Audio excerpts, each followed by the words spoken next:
Corona virus की वजह से देश भर में लॉकडाउन है और सामान्य रेल सेवाएं पूरी तरह बंद हैं।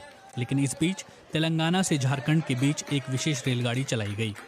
शुक्रवार सवेरे 4:50 पर तेलंगाना के लिंगमपल्ली से एक ट्रेन रवाना हुई जो झारखंड के हटिया तक जाएगी। इस ट्रेन में 1200 प्रवासी मजदूर सवार हैं। आरपीएफ के डीजी के मुताबिक इस रेलगाड़ी में कुल 24 डिब्बे हैं। रेलवे ने अपनी तरफ से इस ट्रेन को लेकर कहा, शुक्रवार सुबह तेलंगाना सरकार की अपील और रेल मंत्रालय के निर्देशों के तहत लिंगमपल्ली से रांची के लिए हटिया तक एक स्पेशल ट्रेन चलाई गई।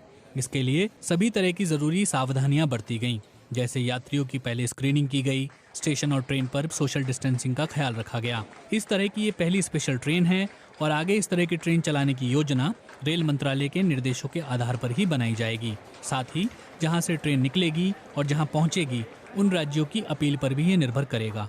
केंद्र सरकार ने आपदा प्रबंधन अधिनियम में बदलाव करते हुए राज्यों में फंसे मजदूरों, छात्रों, टूरिस्ट और तीर्थयात्रियों को बसों के जरिए अपने अपने राज्य लौटाने की योजना बनाई थी, लेकिन तब रेल का जिक्र नहीं हुआ था।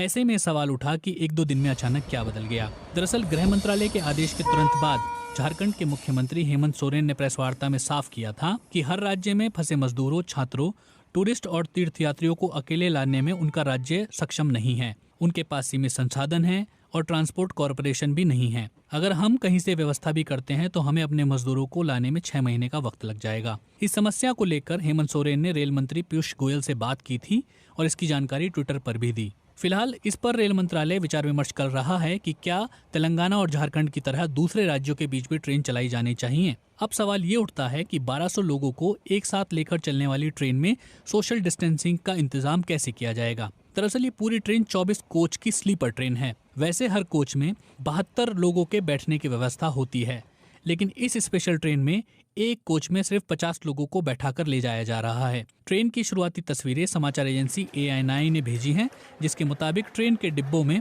मिडल बर्थ नहीं है। इस ट्रेन को हर स्टेशन पर रुकने की इजाजत भी नहीं दी गई है। ये नॉन स्टॉप ट्रेन है जो सिर्फ ऑपरेशनल हॉल्ट ही लेगी। ट्रेन में पैसेंजर को खाना और पानी सब मुहैया कराया जाएगा। ये ट्रेन बिलासपुर, रायगढ़, झारसुगुड़ा होते हुए हटिया पहुंचेगी। लोगों की सुरक्षा में आरपीएफ के जवानों को तैनात भी किया गया है। वो भी हाथों में दस्ताने और मास्क पहने रहेंगे। झारखंड के हटिया पहुंचने पर सभी पैसेंजर की दोबारा स्क्रीनिंग होगी। जरूरत के हिसाब से पैसेंजर को होम क्वारंटीन या अस्पताल में क्वारंटीन में भेजने की व्यवस्था की जाएगी। राज्य सरकार को इन मजदूरों के रेगुलर चेकअप की व्यवस्था भी करनी होगी। रेल मंत्रालय के सूत्रों के मुताबिक भविष्य में ऐसी और स्पेशल ट्रेन चलाई जाएंगी या नहीं, इस पर फिलहाल विचार विमर्श जारी है। लेकिन छोटी दूरी के लोगों को बसों से लाने ले जाने की बात कही जा रही है और केवल लंबी दूरी में फंसे लोगों के लिए ही राज्य सरकारें अपने अनुरोध रेल मंत्रालय